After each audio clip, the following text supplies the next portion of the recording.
So today, I'm going to be cooking ribs.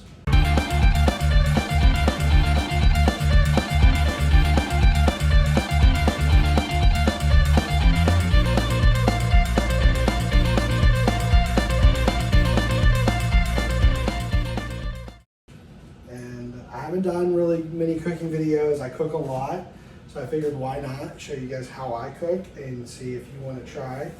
So I've watched a lot of cooking videos. A lot of times they don't tell you exactly what you need, so I'm going to try to make sure I do that here. You're going to need paper towels. Obviously we're doing ribs right now, so you're going to need your ribs. Whatever barbecue sauce you want to use, I happen to be using Jack Daniel's Sweet and Spicy. Yellow mustard, whatever brand you want. Some kind of seasoning salt. I use Lowry's. Some kind of garlic salt. Once again, I use Lowry's. Paprika, this is McCormick paprika, and you're going to use brown sugar. So the recipe here is, first we're going to start with the ribs, the rib rub, so we can get it in there. It's 1/3 of a cup of brown sugar. I'm not one of those that like really pushes the cup down. I gotta just shake it, and whatever stays on top stays on top. So I'm gonna use now, so that was 1/3 of a cup of brown sugar. You're gonna need 1 tablespoon of garlic salt.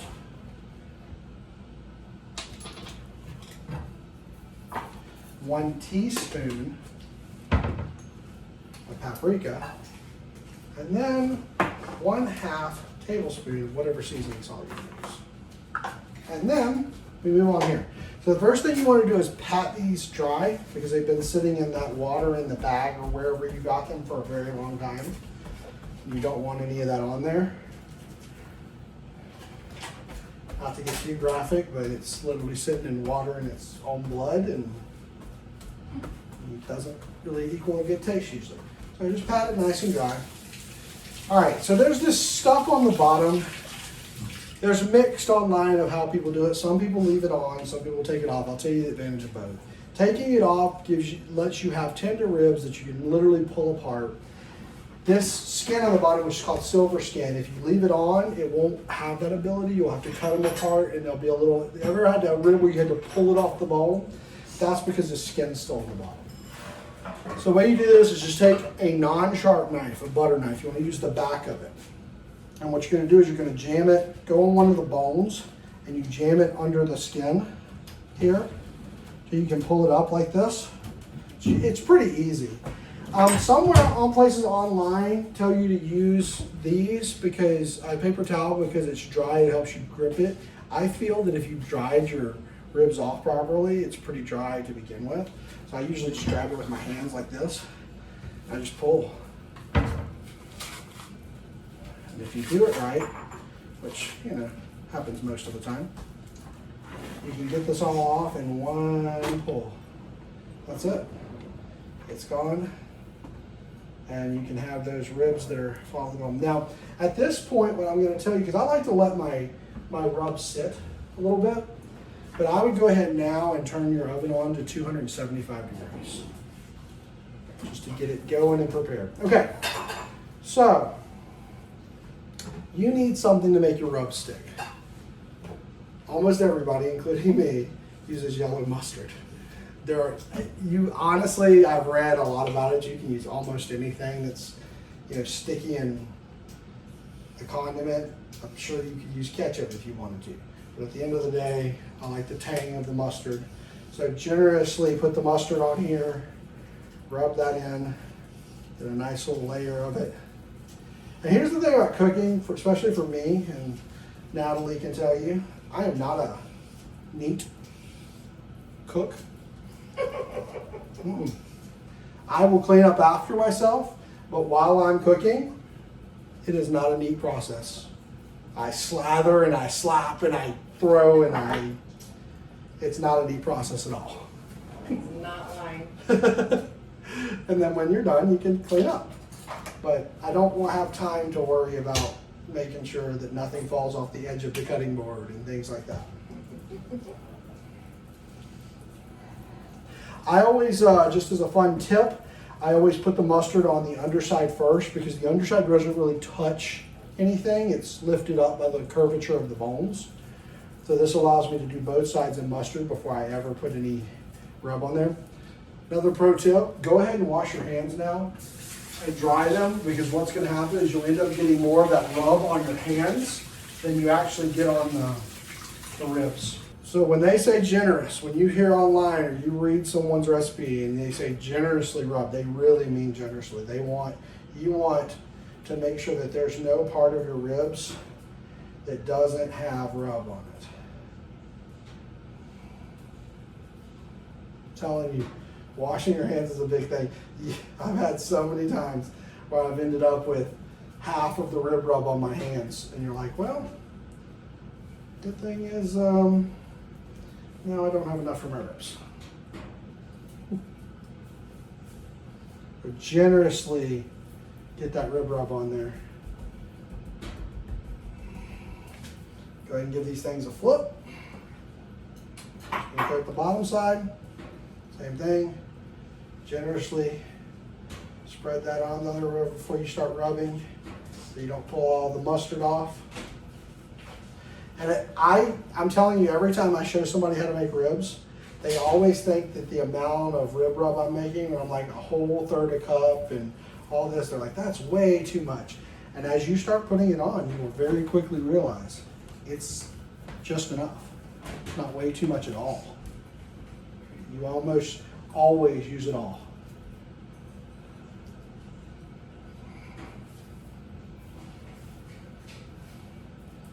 That's it.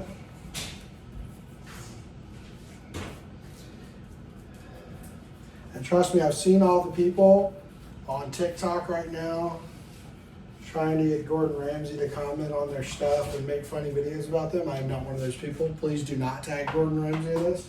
I do not want to be made fun of by Gordon Ramsay. So as you see, this pan I have, which is very common that you guys might have, I have a pan big enough for my ribs. But I wanted to show you, if you don't have a pan big enough, how to cut the ribs and basically make them in two separate packages of foil so that you can cook at home even if you only have a small pan. So I'll show you that next. I like to go from the bottom because I feel like you can see the bones better from the bottom. So simple process of counting the bones. 1, 2, 3, 4, 5, 6, 7, 8, 9, 10, 11.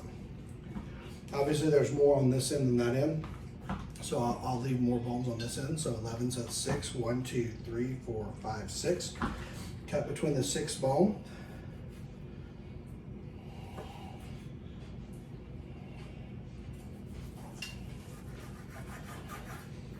I've watched so many videos online and they make that out to be so much harder than it is, and I don't know why. You can see the bones. I don't know why you can't cut around them.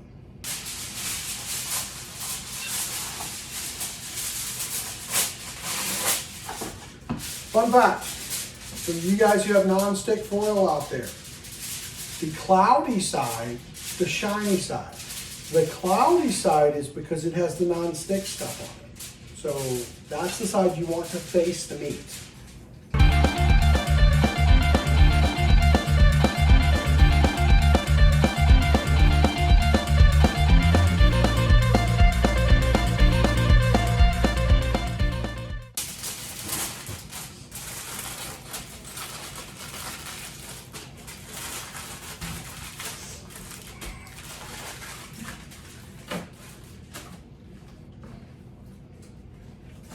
And that's it.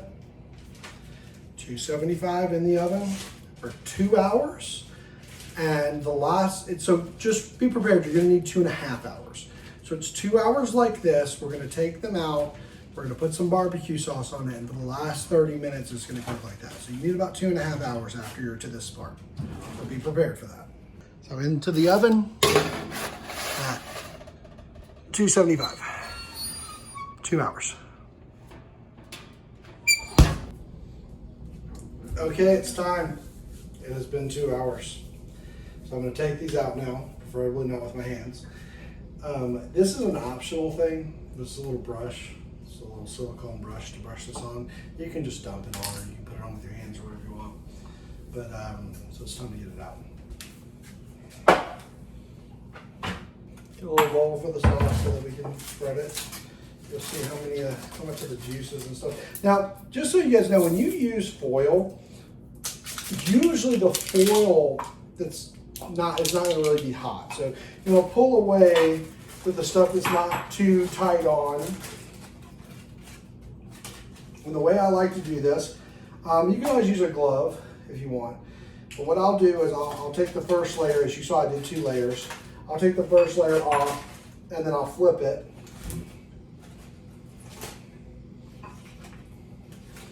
And as I see from what we have right now is this is already getting very, very, very soft. So I'm going to take this now out of the pan like that. I'm going to take this one.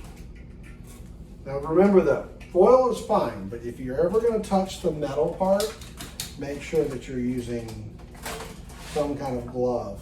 The foil though, like I said, really doesn't transfer heat that well, so you can hold on to it. It really doesn't do much of anything.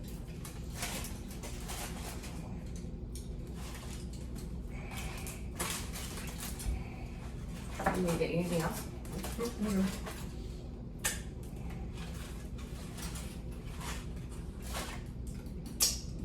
Now the steam though, watch out for that steam. It's hot. It's hot. All right, so I'm gonna let them cool just for a minute. That way I can handle them.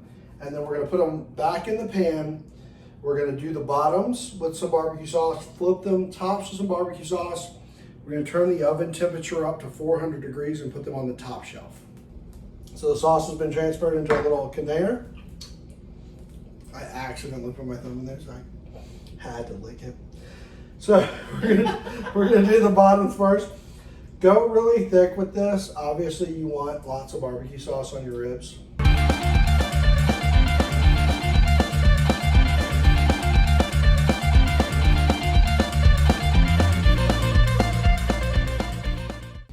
I'm actually gonna eat these myself. I'm not sure what everybody else is gonna eat tonight. Wow. Oh, were you standing there the whole time?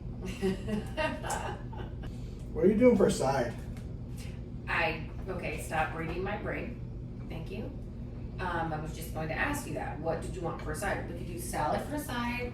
Let's do a side salad. Do we have any beans that we can add some barbecue sauce to? I believe we have some baked beans. We have some baked beans. Yeah, we can throw some Brown extra. sugar hickory baked beans. Yeah, we can throw some extra barbecue sauce in that, kind of make it match up. So Okay, let's I get can that, throw those on right now. let's get that going. So we're gonna get some baked beans as a side. Sides are always good.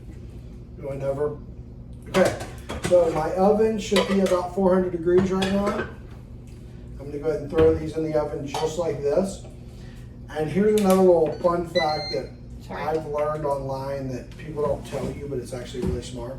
Not only am I going to do my ribs at 400 degrees for an additional 20 minutes, the last 2 to 3 minutes of that 20 minutes, I'm going to turn the broiler on. It gives you a really good coat on the top and gives you that flavor you're looking for.